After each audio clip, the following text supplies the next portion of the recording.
Keep rolling, rolling, rolling, rolling. Keep rolling, rolling, rolling, rolling.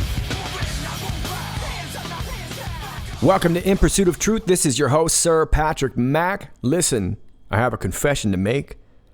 I may have colluded with Russia. Earlier today, I bought some Russian chocolate. It's super good. You know how to say chocolate in Russian? Choklatsky. Yep. Okay, the last part is unverified and salacious. But the Russian chocolate is verified and delicious. Got one Q post for you here. Post 1825. Let's go ahead and do it. This was posted at 17 minutes after the hour of 4 o'clock Eastern Time. EDT would be 5 o'clock.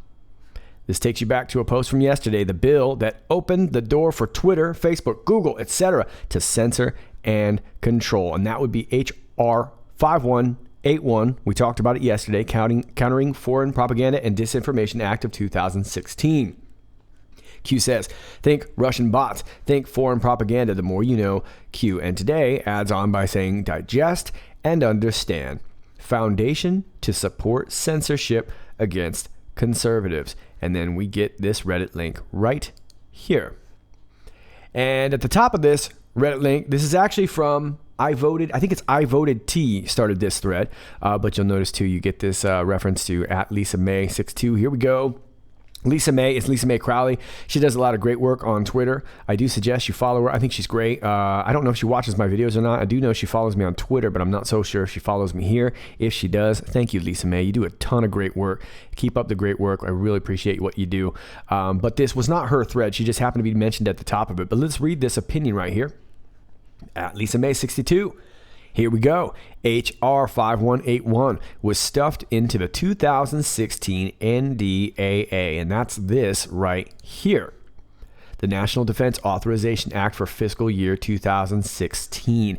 Now, this thing is 585 pages, so we're not going to read through all of it. Ain't nobody got time for that. That's what I'm saying, man, but don't worry. I Voted T hooked us up with a summary. Basically, $160 million was set aside to pay alt media journalists, among others, to spread disinformation to counter what they claim is fake news. This is why so many flipped on Q. So for those of you who have been participating on the Twitter sphere, you probably already know this and you've already seen this. Those of you who have not, let me try to catch you up the best I can. Over the last past few days, we've had a lot of different alternative media journalists as well as conservative journalists coming out against Q. Everyone's saying that Q is fake, and they're really making sort of this concerted effort to let us know that Q is fake. It wasn't like it was sort of this defensive response. They all kind of came out attacking Q all at once.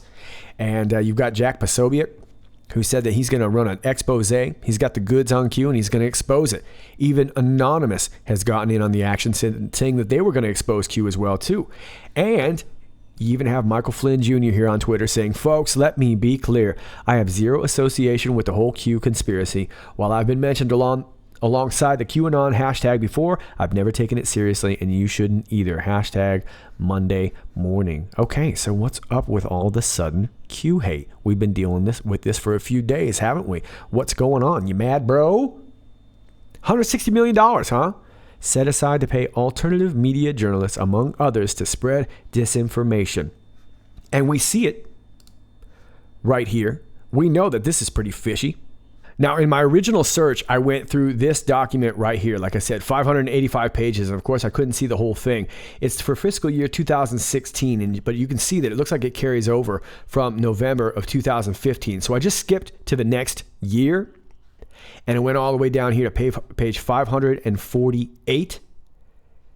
And so I'm going to leave this link here for you. You'll see what I mean, but I'm only going to leave you this link because I couldn't find it over here in this first one that I showed you. But this was the very next year. And as you can see at the top, it was dated December 23rd, end of 2016, all right? Now, if you look at section 1 here, all the way down at page 548, integrate interagency and international efforts to track and evaluate counterfactual narratives abroad that threaten the national security interests of the United States and United States allies and partner nations. And let me take you to section 3 here. And I'm sorry, I can't blow these whitehouse.gov documents up. I know some of you guys can't read this. If I double click on it, it doesn't do anything. As needed. support the development and dissemination of fact-based narratives and analysis to counter propaganda and disinformation directed at the United States and United States allies and partner nations. How about that? So thanks to the Anon, who kind of pointed me in the right direction that I was on, maybe just to check the next year's document, and that's how I got here. So thank you so much to the Anon who showed me that on Twitter. This here is an excerpt off of Wikipedia about the National Defense Authorization Act. And I'll just read you the highlighted part here. The legislation authorized funding of $160 million over a 2-year period. Portman urged more U.S. government action to counter disinformation and propaganda.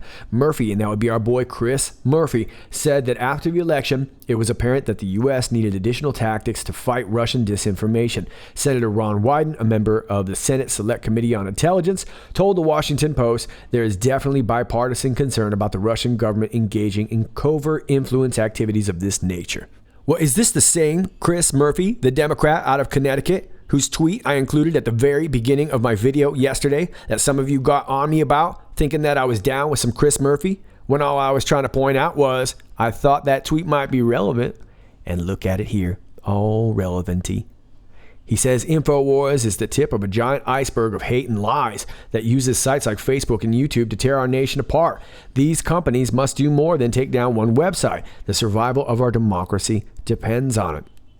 All right, so many of you already know, and if you don't, Alex Jones and the whole InfoWars crew, it looks like they've been taken down from YouTube. And whether or not you like Alex Jones or not, this is a clear violation of free speech. Meanwhile, you have a hateful Sarah Jong tweeting whatever she likes. And the fact of the matter is that it's free speech, right? Free speech can be ugly. Free speech can be hateful. And we're seeing sort of a new age and a new frontier with social media in how we explore free speech. But the fact remains the same. Free speech will always remain a double-edged sword. And we're just going to have to deal with it because the alternative is not free. Well, he says that this is tearing our nation apart. I would disagree. I would say some of the hate is tearing us apart. Some of the race baiting is tearing us apart.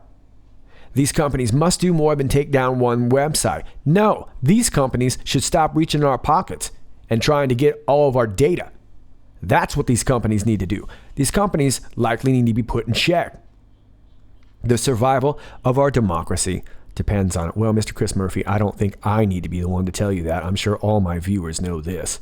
We are a republic, and you have no respect for it. So for those of you who wonder where I stand with Mr. Chris Murphy, now you know. Chris Murphy. Q goes on to say all in, and then we have blue wave in the kill brackets. Yeah, I didn't see much of a blue wave today. I just saw a bunch of blue butthurt. And of course, we're talking about midterms. Q goes on to say their entire future depends on winning majority in the House. Yeah, exactly. Look, Russia, Trump, collusion is riding itself off the rails. And the Manafort trial is just leading us straight back to Christopher Steele again. It's a complete soup sandwich. And so midterms is all they've got. Let's see how we did with midterms, according to President Trump. Congratulations to Josh Hawley on your big Senate primary win in Missouri. I look forward to working with you towards a big win in November. We need you in Washington.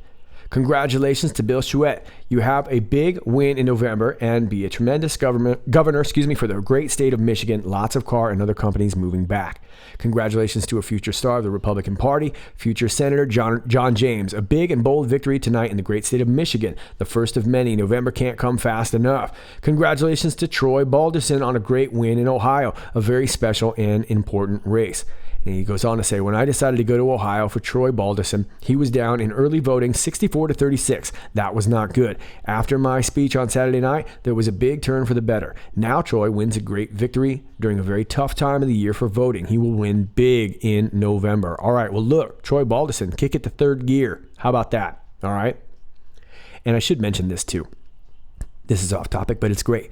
Today, on the 236th anniversary of the Purple Heart, we honor the members of our armed forces for serving as the vanguard of American democracy and freedom around the world. So for all of those of you who have served, let me go on to thank you one more time. Thank you for your service. So it looks like we got some big wins. And of course, these are just primaries. God, dog, what's going on there? But it's a big deal. And their entire future depends on winning majority in the House. But more importantly, I had a little fun with this. Charlie Kirk today, who tweeted this, socialist star Ocasio-Cortez strikes out all her endorsed candidates lose Tuesday primaries. I am not the expert on geopolitics. We know, sweetie, we know. Well, Vox over here on Twitter is saying it's not just Alex Jones. YouTube's most extreme creators are pushing the platform into a tough debate and censorship and free speech on the internet. And as you can see in this video, they're going after basically anybody who's a conservative. It's not even just QAnon. It is anybody who's got a conservative voice. They are pushing so hard. And the bigger this gets, I can't help but think the worse it's getting for them if they've got to go after everybody, because now they're going after the whole conservative base, and it's no longer about Q anymore, which is a great thing for Q. Meanwhile, Q's laying relatively low. I take you back here to post 1794, where we talk about these FISA documents, and we've still yet to see those 20 pages. But everyone's freaking out regarding the MSM. Never interfere with an enemy while he's in the process of destroying himself. Yeah, what's the point in throwing up a bunch of Q posts and giving them fuel to their own fire when we can just sit back and let it happen? Look, they're the ones calling us conspiracy theorists, but the fact of the matter is that we know all about FISA, and as it plays out, it only proves us correct. So why should we fuel their fire, letting them think that we're conspiracy theorists, when we can just sit back and be right? It's great. It's fantastic. Enjoy the ride. Now, there's some of you, this isn't happening fast enough. Well, it never will. It'll never be happening fast enough. It's not happening fast enough for me. But we are on track for midterms. Things are happening. And the best thing that we can do, that we can actively do and control in our own lives, is to vote, vote, vote. Do not get complacent. Even myself, I got to get out to an embassy and vote myself. That's the way it works. So get on out there and vote. Try and relax. Have a little fun with it. If you are into Twitter, hang out on Twitter, be part of it. It's a little bit of fun watching them destroy themselves. They're going absolutely buck wild all over the media, freaking out. So I can't help but think they're all protecting their asses at some point. And, although we want to see these 20 pages, maybe holding off is letting them freak out so that they don't know when it's going to drop. If we have all these Q drops, it's going to tell us exactly when we're going to drop. We're going to have a better idea. In this way, never interfere with an enemy while he's in the process of destroying himself. Yeah, while they wait for it, they freak out. We can just watch them absolutely dissipate. So that's what's going on, folks. Those are your Q posts.